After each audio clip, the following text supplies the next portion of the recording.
Hi, people. Trying something a little bit different today, doing a little virtual review video notes type deal. Coming at you live in crystal clear audio. I'm going to throw this on Edpuzzle too and give you kind of a couple questions with this. Remember, you're going to take a test over how basically matters organized. Think of the matter sheet. I have it right here. Everything on this is going to be on your test. And it's talking about elements, compounds / molecules, and mixtures. And I want to kind of remind you what those things are. So the first thing, elements. Well, what are they? Well, they're basic building blocks, right? Elements are composed of atoms, but they're only made up of one type of atom. So like this is gold. Au. Guess what? It's made up of gold atoms. Carbon, oxygen, sodium, chlorine, nitrogen. What are they all made up of? Nitrogen atoms, or gold atoms, or chlorine atoms. What makes an element an element? It's made up of only one type of atom. There is 118 total elements on this planet, and only about 90 of them, I don't know why my eraser came out, only about 90 of them appeared naturally. The rest are man-made. I feel pretty confident that you guys know what elements are.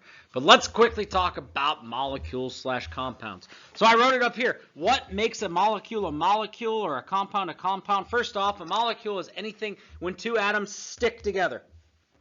So I wrote up here, they are chemically stuck. Okay? I can't physically cut water in half and get the hydrogen and the oxygen. I can't do that. I could do it chemically, maybe, but physically, I can't pull these things apart. So what makes a molecule a molecule?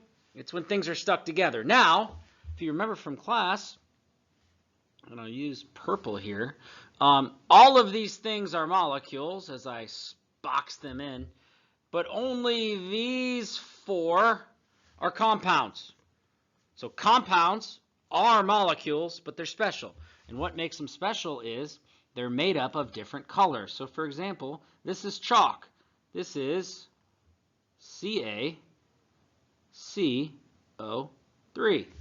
That's a compound because it's made up of different types of elements.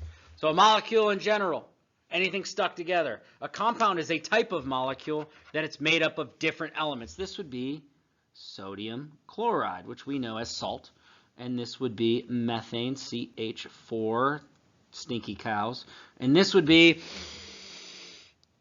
I'm breathing in oxygen molecules and nitrogen molecules, but I'm releasing carbon dioxide. So again, a review. What is a molecule in general? Anything stuck together. Compounds are a type of molecule, meaning they're stuck together, but they're made up of, in this case, different colors. And I might as well mention this little molecule is ozone, or O3. That's up in our atmosphere. Okay, so I'm going to delete my video here, or my face, so that you guys can see the mixture slide. So what makes a mixture? A mixture is it's physically mixed.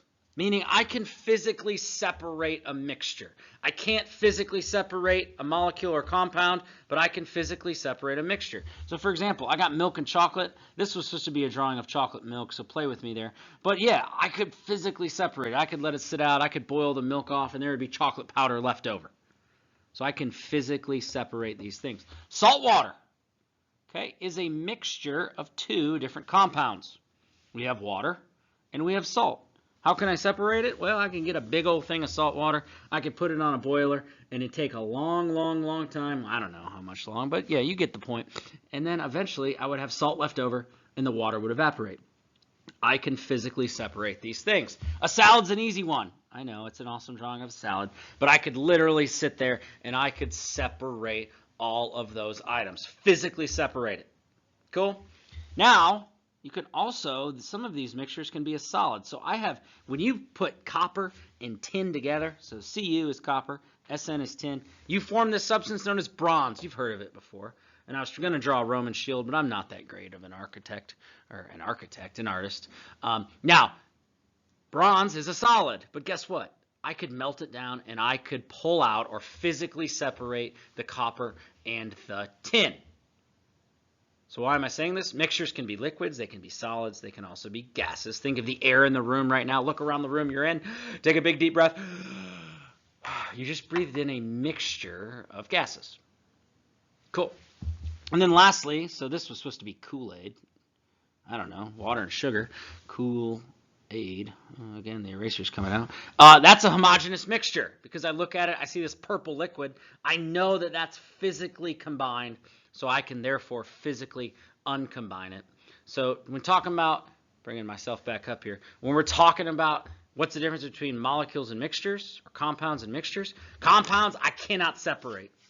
I was saying in class today, if I took some salt, which is some sodium chloride, and I chopped it up and I pounded it and I burnt it and I did all these crazy things, it would still be salt.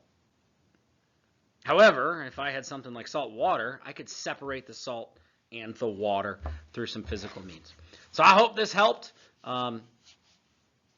Video notes, video note review, I don't know. I'm going to throw it into Edpuzzle. Thanks for watching.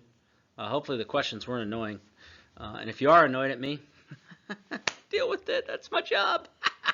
All right. See ya. Be good. Bye.